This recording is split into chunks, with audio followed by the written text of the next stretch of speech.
Kalau kalian dikasih minimal 5 triliun tapi harus dipenjara 6,5 tahun, kalian mau nggak? Hai guys, kalimat pembukaku tadi lagi trending dan viral banget belakangan ini. Hal ini didasari dari kasus korupsi Harvey Muiz yang merugikan negara hampir 300 triliun tapi cuma dipenjara 6,5 tahun. Dan menurut kebanyakan orang ini sangat-sangat absurd dan gak adil. Nah, buat mengupas kasus ini dari perspektif lain, aku nemu thread menarik dari Kak Michael Liang. Tanpa panjang lebar, yuk kita bahas. Apa pendapatmu mengenai kasus yang menimpa Harvey Muiz dan Sandra Dewi akhir-akhir ini? Kalau saya berada di Harvey Muiz, mungkin ada kemungkinan saya akan melakukan hal serupa. Saya swap sana-sini supaya dapat izin.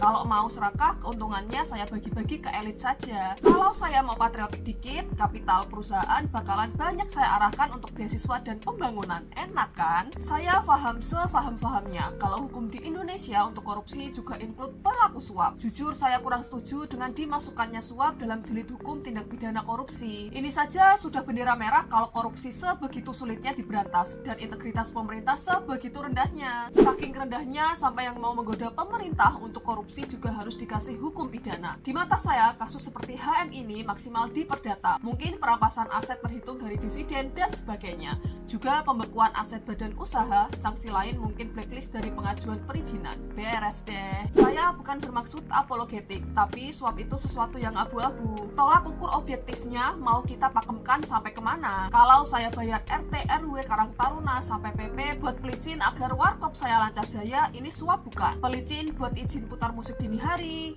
izin mengadakan turnamen catur, dan sebagainya. Iya, ada sekian orang yang mentalnya jadi korup, tapi ada sekian mulut juga yang makan dari warkop hipotetikal saya. Lalu ada sekian pemasok yang barangnya saya beli. Saya juga menyediakan alternatif yang kompetitif bagi pelanggan untuk nongkrong. Ketimbang ruko yang saya kontrak buat warkop itu kosong terus sampai akhir zaman. Gak ada perputaran duit, gak ada barang jalan dari pemasok ke end customer, gak ada PDP dong, gak ada economic growth dong. Nah, saya tulis kayak di atas mungkin ekstrim ya. Sebetulnya tulisan saya di atas satir. Saya paham biasanya tidak banyak membaca tulisan saya yang paham kalau saya lagi satir. Jadi langsung saya jelaskan maksud terselubung saya di balik tulisan ini. Saya penasaran, kok lebih terkenal yang memberi suap ketimbang yang menerima suap? Kok lebih terbuli yang memberi suap ketimbang yang menerima suap? Korupsi itu misconduct dalam lingkungan kerja, di mana seseorang menyalahgunakan kekuasaan untuk sesuatu yang tidak sesuai dengan semangat awal ditetapkannya sebuah kewenangan. Yang harus disorot adalah si penyalahguna kekuasaan terlebih dahulu, baru ada penggoda atau yang melicinkan. Pemberi suap tidak bisa apa-apa tanpa menyeleweng kekuasaan. Penyeleweng kekuasaan tetap bisa apa-apa tanpa pemberi suap. Saya lebih penasaran sama muka yang menerima suap ketimbang yang memberi suap. Yang memberi suap itu cuma pembisnis yang mau cari untung, dan rata-rata pembisnis memang Machiavellianis. Cara apapun, mau itu bermoral atau tidak, akan mereka tempuh demi keuntungan. Dari cara-cara mereka yang berani ambil langkah-langkah riskan saja sudah kelihatan bakat-bakat ini. Saya tidak membenarkan, tapi mereka sudah jelas hanya cecunguk klasteri dalam kasus korupsi apapun yang memberi tanda tangan dan cap basah yang seharusnya disorot. Apakah ini upaya melindungi pejabat tinggi dari skema KKN besar oleh negara? Apakah ini bentuk kemalasan Kejaksaan Agung RI serta strategi publisitas mereka agar kelihatan sedang mengerjakan kasus bombastis padahal yang ditangkap lagi-lagi cuma ikan teri? Atau apakah ini semua sudah bagian dari skenario rapi bercorak tumbal proyek? Dalam hal ini HM ditumbalkan dengan jaminan-jaminan tertentu asal bidak-bidak satur yang lebih berharga tidak kena makan. Lagi-lagi semua ini hanya akan terkubur karena memang semuanya sudah terdengar sempurna. Aktivis lingkungan cuma peduli sama estimasi angka kerugian yang bombastis. Netizen awam yang suka hal bombastis cuma peduli sama nama kondang HM dan istrinya SD. Kejaksaan Agung RI dapat medali. Pemerintah RI dianggap satu langkah di depan korupsi. Pejabat yang bermain tetap kipas-kipas santai di sela-sela rumah mereka masing-masing. Oke, yang mau aku garis bawahi, betul banget kalau ada orang yang menyuap, pasti ada yang menerima suap. Lebih bejat yang menerima suap sebenarnya. Ya karena penerima suap itu salah satu garda terdepan penegakan hukum. Kalau hukum bisa dibeli, buat apa ada mereka? Gak guna banget ya kan? Absurd banget hukum di Konoha. Nah, menurutku ya di kasus ini HM ini tuh cuma tikus kecilnya aja. Ya istilahnya kayak ditumbalkan lah. Aku yakin masih banyak tikus-tikus besar di perusahaan atau di pemerintah yang sangat-sangat powerful dan kebal hukum. Ya masa korupsi dengan kerugian hampir 300T selama bertahun-tahun gak kelihatan? Aneh banget kan? Pasti di belakang ini ada yang lindungin biar korupsinya gak terkuak. Tapi sebelumnya disclaimer ya guys, ini pandanganku aja sebagai orang awam yang ngikutin salah satu kasus terbesar dalam sejarah Konoha. Ya intinya